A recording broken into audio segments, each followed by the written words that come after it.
24મી ફેબ્રુઆરી 2026નો વિધાનસભાનો દિવસ. વિધાનસભામાં નાણામંત્રીશ્રીએ જે બજેટ રજૂ કર્યું એ બજેટની સાથે સાથે પૂરક બજેટ પણ એમણે રજૂ કર્યું અને આ પૂરક બજેટ ઉપર આજે ચર્ચાનો દિવસ હતો અને ચર્ચાની અંદર માનનીય નાણામંત્રીશ્રીએ અને અન્ય પણ સરકાર તરફના આગેવાનોએ સરકારની વાહવાહી કરતા વક્તવ્યો રજૂ કર્યા કે અમારી એટલે કે ભાજપની સરકારે ખેડૂતોને ખૂબ બધી સહાય ચૂકવી દીધી માવઠામાં અને ખેડૂતોને આબાદ કરી દીધા વગેરે વગેરે પ્રકારની આજે એમણે ગૃહમાં ચર્ચા કરી છે. ત્યારે મેં પોતે અમારા વિસાવદર મત વિસ્તારના લોકોને માવઠા દરમિયાન જે નુકસાની ગઈ અને એમાં વીસી દ્વારા કેટલાક કિસ્સામાં ફોર્મ ન ભરવામાં આવ્યું, કેટલાક કિસ્સામાં ફોર્મની પહોંચ ન આપવામાં આવી, કેટલાક કિસ્સામાં ઈરાદાપૂર્વક સરકારના ઓનલાઈન પોર્ટલમાં ખોટા આંકડાઓ નાખવામાં આવ્યા અને આવું બધું થવાના કારણે વિસાવદર મત વિસ્તારમાં જ આમ તો આખા ગુજરાતમાં હજારો ખેડૂતોને હજુ પણ માવઠાની સહાય નથી મળી, પણ વિસાવદરના મેં નામજોગ કેશુભાઈ શંભુભાઈ કાછડિયા સરદારપુરથી, અજયભાઈ પીપલિયા કુબારાવણીથી, મંજીભાઈ રૂડાણી ભેસાણ, વલ્લભભાઈ કડવાભાઈ રૂપારેલિયા ભેસાણ, સુરેશભાઈ આસોદરિયા ખાખડા અરમતિયા, ધીરુભાઈ જીવણભાઈ ભાયાણી મોણિયાથી, ગોવિંદભાઈ પાચાભાઈ ગાજીપરા, હસનાપુર એક ગામ છે વિસાવદરનું, આખા ગામમાં કોઈને સહાય ન આવી. આખા ગામે ફોર્મ ભર્યું છે હસનાપુર ગામ, એક પણ વ્યક્તિને આ જે માવઠું આવ્યું નવેમ્બર ડિસેમ્બરમાં એની સહાય નથી મળી. છતાંય વિધાનસભાની અંદર વાહવાહી ચાલે છે કે ખેડૂતો માટે આમ ખજાનો જાણે કે લૂંટાવી દીધો હોય અને ખેડૂતો આ ખજાનો લઈને અમીર થઈ ગયા હોય એવા પ્રકારની વાતો ચાલે છે. આ તો માત્ર વિસાવદરનો દાખલો છે. આખા ગુજરાતના અનેક ખેડૂતોને જે માવઠાની સહાય નથી મળી તે બાબતે આજે પૂરક માંગણી ઉપર ચર્ચા કરતા મેં રજૂઆત કરી છે. આ સિવાય સ્વર્ગસ્થ મુખ્યમંત્રી શ્રી વિજયભાઈ રૂપાણી જ્યારે મુખ્યમંત્રી હતા ત્યારે એમણે ખેડૂતો માટે બહુ સારી યોજના જાહેર કરી હતી જેનું નામ હતું મુખ્યમંત્રી કિસાન સહાય યોજના. આ યોજનામાં એવું હતું કે અતિવૃષ્ટિ, અનાવૃષ્ટિ કે કમોસમી વરસાદ એટલે કે માવઠું આવે ત્યારે ખેડૂતોને જે કાંઈ નુકસાન થયું હોય એના 100% વળતર ચૂકવવું એવી યોજના વિજયભાઈ રૂપાણીએ બનાવી. પણ ત્યારબાદ આ યોજના આજ દિવસ સુધી લાગુ કરવામાં નથી આવી. એટલે ખેડૂતોને જ્યારે પોતાના ખેતરમાં પાક નુકસાની થાય અતિવૃષ્ટિ, અનાવૃષ્ટિ કે કમોસમી વરસાદની, ત્યારે સરકારના પેકેજ ઉપર આધાર રાખવો પડે છે. ખેડૂતોને નુકસાનીનું વળતર પોતાના હક કે અધિકારના સ્વરૂપમાં નહીં, પેકેજના સ્વરૂપમાં, શુદ્ધ ગુજરાતીમાં પડીકું. ખેડૂતો કોઈ ભીખ નથી માગતા, ખેડૂતો અધિકાર માગે છે, હક માગે છે, આત્મસન્માન સાથે પોતાનો હક માગે. પડીકું શું હોય? સરકાર અત્યારે ગુજરાતની આ મુખ્યમંત્રી કિસાન સહાય યોજના લાગુ નથી કરતી.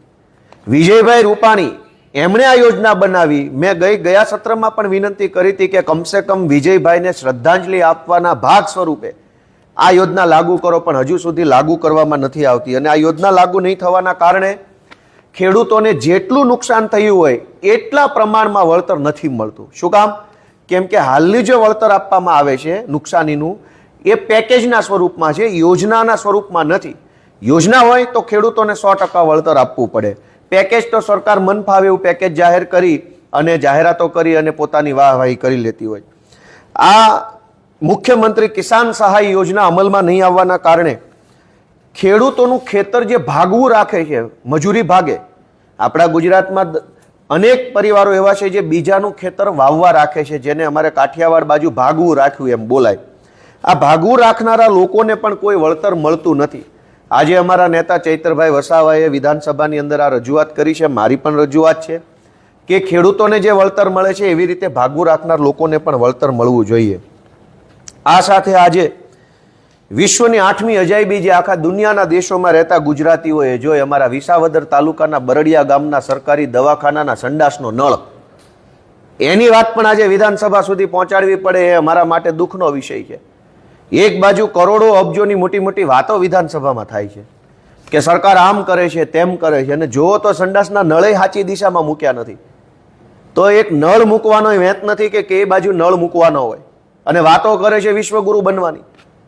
મારી તો સરકારને વિનંતી છે કે નળ મૂકવાની અમારી પાસેથી ટ્રેનિંગ લઈ લો, કે ક્યાં નળ મૂકવો, ડોલ ક્યાં મૂકવી, ટબલર ક્યાં મૂકવું, એ શીખવાડવું પડશે સરકારને. અને વાતો કરોડો રૂપિયાની, વિશ્વગુરુ કેવી રીતે બનશે જ્યારે ટોયલેટનો નળ પાછળ હશે? તો આખી દુનિયાએ જોયું કે 1.5 ફૂટનો દરવાજો હતો ટોયલેટની અંદર જવાનો, 1.5 ફૂટનો દરવાજો હોય ક્યાં?